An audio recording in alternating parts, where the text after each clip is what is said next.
Y creo que ya tenemos a nuestro invitado, señor.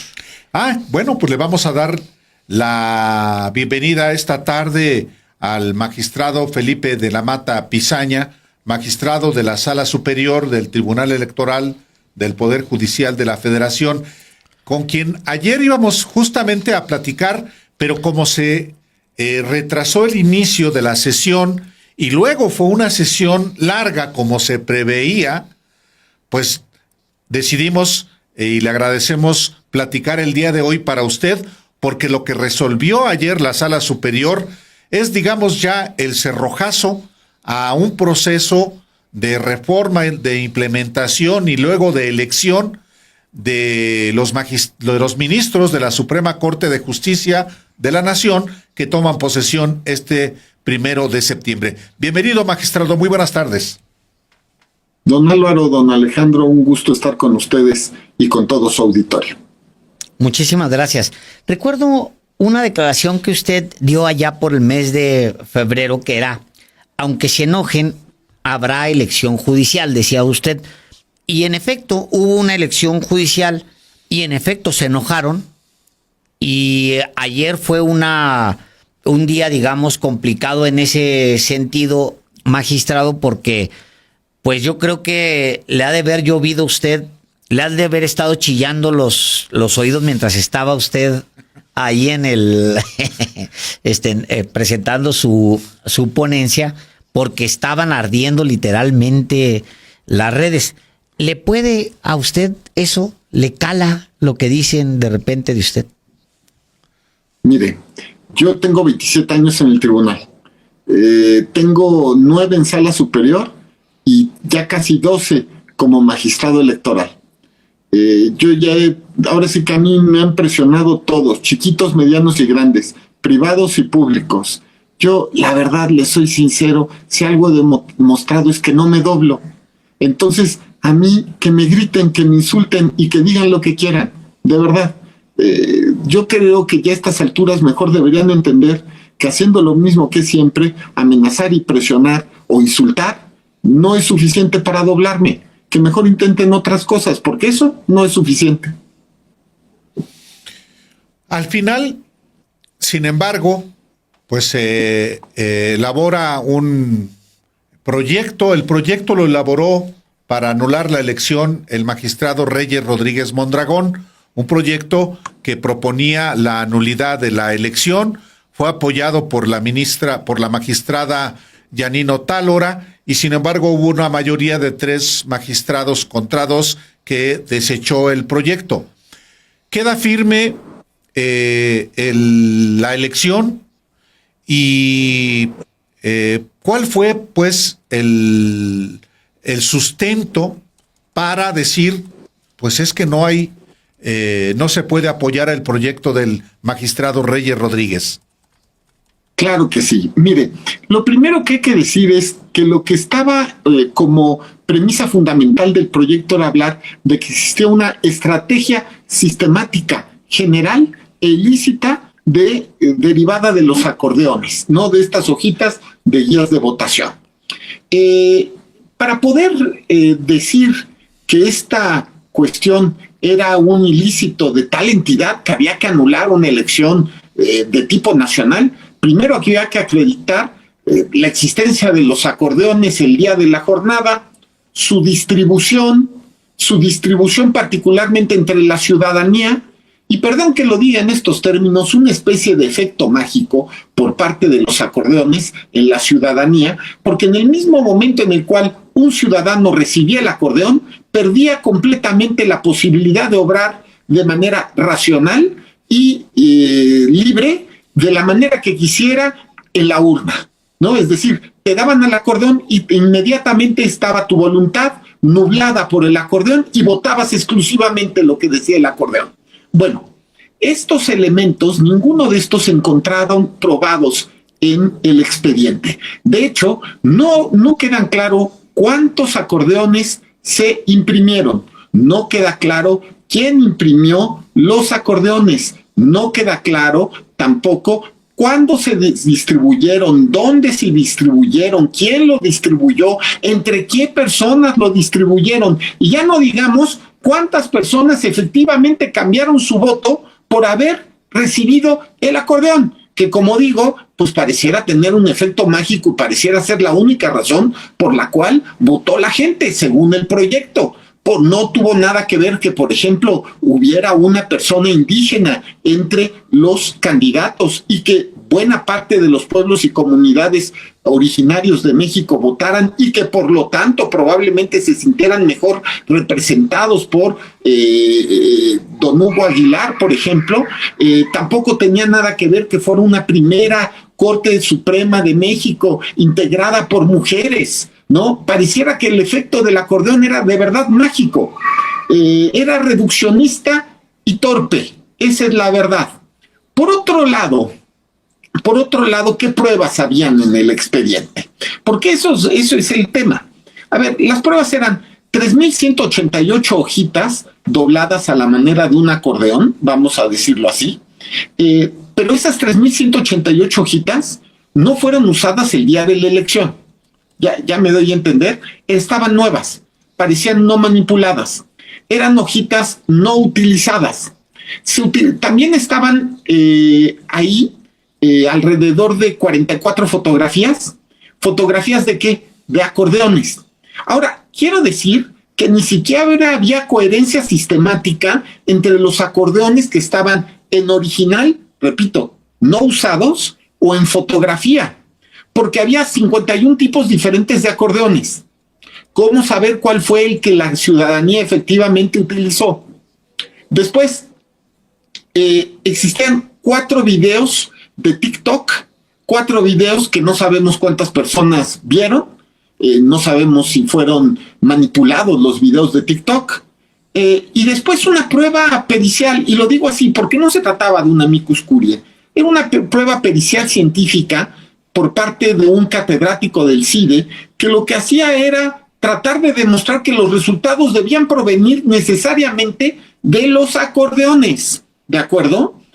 El problema es que una pericial científica, para que sea válida, tiene que pasar por el principio de contradicción, es decir, tienes que darla a conocer a la otra parte, a la parte perjudicada, y la parte perjudicada en su caso tiene que ofrecer pruebas periciales que puedan contradecir los dichos del perito. Y si hay todavía contradicciones entre los peritajes, tiene el tribunal que establecer un nuevo perito. Es decir, no se habían llevado a cabo ningún tipo de prueba, es decir, las cuentas, por alegres, bonitas o razonables que nos puedan parecer, no sabemos si eran científicas, porque para eso se necesitan conocimientos científicos de los que carece efectivamente la normalidad de los lectores. Es decir, se trataba de un expediente en el que no existía prueba alguna que pudiera llevar a la conclusión de la existencia de esta especie de, ¿cómo decirlo?, de, pues, estrategia, como dice el proyecto, estrategia sistemática, generalizada e ilícita, que por cierto, a juicio de los ponentes, llevaban la nulidad de la elección. Pero hay que recordar, por ejemplo, que en toda la historia del tribunal solo se han anulado 73 elecciones. Solo 73. Nunca una de tipo nacional. Esta es la primera vez que se propone anular una elección nacional. Hay que recordar, por ejemplo, la elección del año 2006, donde se acreditó fehacientemente que el presidente de la República intervino de manera ilícita, donde se acreditó fehacientemente que hubo dinero del empresariado en contra de uno de los candidatos, donde se acreditó fehacientemente que hubieron campañas negras ilícitas y donde estaba además empatada la elección. Y sin embargo, no se anuló la elección. ¿Qué tenían de especial estos acordeones que eran como papeles mágicos que hipnotizaban a todas las personas y que hacían que perdieran su juicio y votaran necesariamente por las personas que estaban en el acordeón? Y todavía es peor, cuando los acordeones no eran iguales entre sí. Era un expediente sin pruebas, así de claro, sin racionalidad alguna. en aquella elección, pues había participado el presidente, se había metido dinero a campañas sucias, los empresarios, de hecho el Consejo Coordinador Empresarial participa en la guerra sucia contra uno de los candidatos, Andrés Manuel López Obrador. Es decir, había pues una operación que podía definirse de Estado contra uno de los candidatos y aún así no se anuló la operación. Del otro lado, digamos, este alegato, pues tendría que considerar que son muy efectivos todo lo que se reparte durante una elección. Y pongo un ejemplo. En esta elección, en la elección del 2024, la última federal presidencial, el PRD, porque ahí están sus gastos, gastó y hace bien, pues qué bueno, en camisas, en cachuchas, pero perdió el registro, es decir, tampoco repartir logotipos y propuestas y demás es tan efectivo. Le pongo este ejemplo, que el del PRD, porque es un caso extremo, que es de un partido que pierde su registro, siendo que dedicó todo su dinero a las mercancías para repartir. Pero en la calle y en el Disneylandia de la derecha, que es Twitter, sí hay como una cosa así muy específica contra ustedes. ¿Siente usted que se ha acelerado en últimas fechas la oposición en México? ¿Siente que son algunos sectores? ¿Qué le dice esto de la elección, de las elecciones que vienen, pues ya pronto, las intermedias federales, en fin? ¿Qué le dice este clima, magistrado? Mire, yo no le tengo miedo a hacia la vehemencia en las posiciones políticas. Yo pienso que la libertad de expresión que estamos viviendo fue un gran valor y una gran lucha del pueblo de México. Hace no muchas décadas mataban a las personas en este país por lo que decían o por lo que pensaban, ya no digamos por hacer periodismo. Qué bueno que haya posiciones en contrario y que mucha gente opine en contrario. Ahora, aquí entre nos, ojalá puedan leer el proyecto que se presentó y ojalá oigan las intervenciones, porque aquí entre nos argumentos no nos faltan. Más bien, creo que lo que se necesita es tratar de actuar con justicia y con imparcialidad, como ayer el Tribunal Electoral actuó.